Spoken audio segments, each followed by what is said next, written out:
नमस्कार राम राम। मो बेसी किसी कहवा आगु आपण मैंने खाली ए भ्यू टिके देखंतु।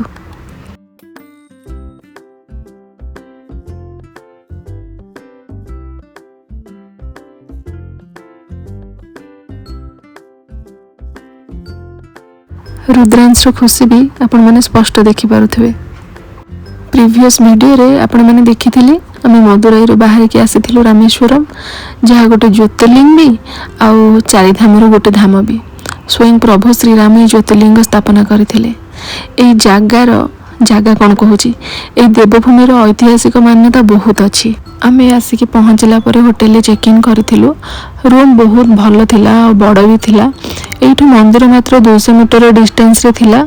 आउ अग्नि तीर्थम माने समुद्र रो दूरता एठू थिला मात्र 50 मीटर। जेमिति पुरी रे समुद्र को मोहदधि कहा जाए, एठी अग्नि तीर्थम बोली कहा जाए। तापर आमे करि दैथिलु लंच। सेठू आमे मगे दैथिलु बिना प्याज रसुण रो। आ लंच करिके टिके रेस्ट नेला परे पळे आस्थिलु अग्नि तीर्थम को। रुद्रांश रो एटा फास्ट बीच एक्सपीरियंस थिला।